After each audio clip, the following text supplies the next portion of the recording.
all heard the true story of this module? All right. So there is an eye test involved here.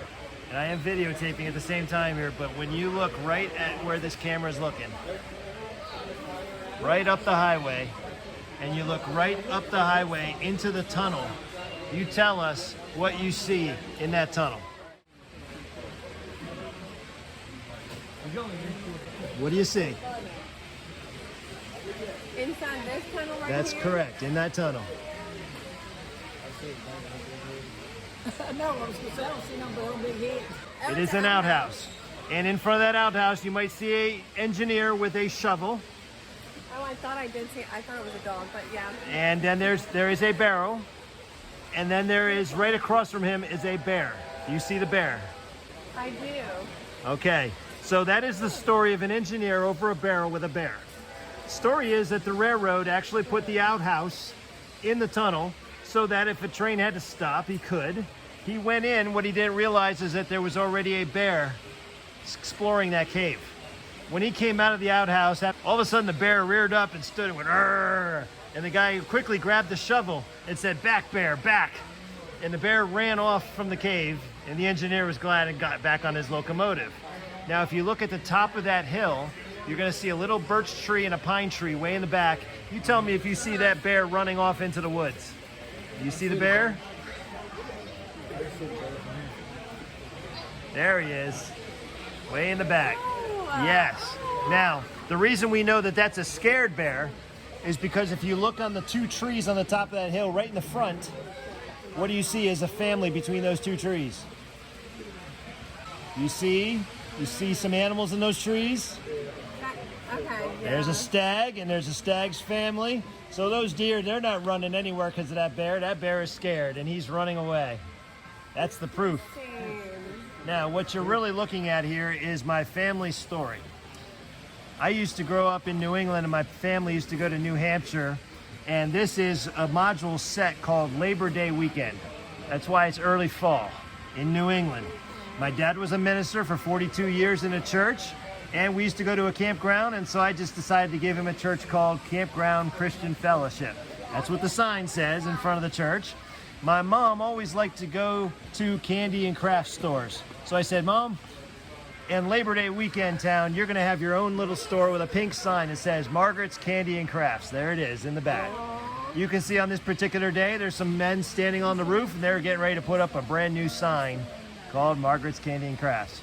Now, my brother and sister had to get on the act, so you'll notice that if you look straight down below this little cliff, you're going to see, what is that? A pumpkin patch. And the pumpkin patch says it's Paige's Pumpkins because that's my sister's name. It is Paige. Now, if you look over to your left, in front of the Farmers Cooperative, you'll see another sign, and it says Armin's Apples. Do you see the sign? It's Armin's Apples, and you might notice that that's an apple orchard just to the right, correct? And then you just saw another little sign, and it says Slippery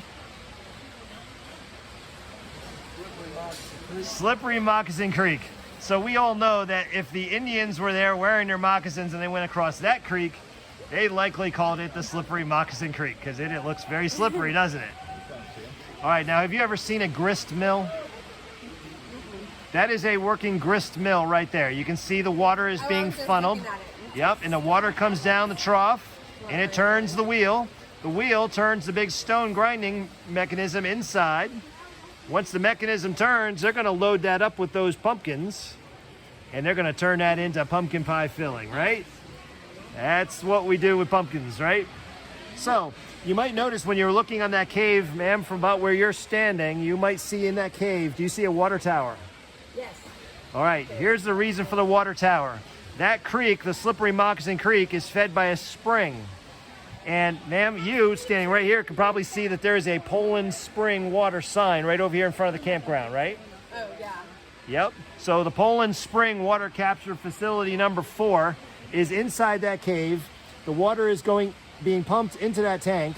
And when a train comes by, it loads a car back there where it loads it up with water, and off it goes to the Poland Spring water capture building.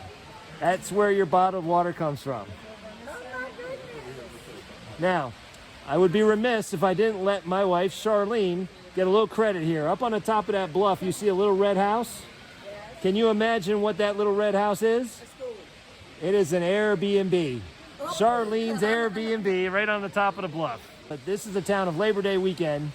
Thank you for, on video, given the tour of Labor Day weekend. No, it was great. Thank you for sharing. All the time? Is it booked all the time? You better believe it is. That's the story, I'm sticking to it.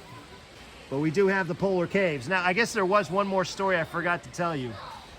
That little park that you see in front of the cave here, this one right here, with the shack and the 2 polar bears on the sign, that is the only part of this model that I've modeled after something real. There is a camp that celebrated its 100-year anniversary last summer in August, known as Polar Caves Park. They have a sign made of stone with the polar bears on top.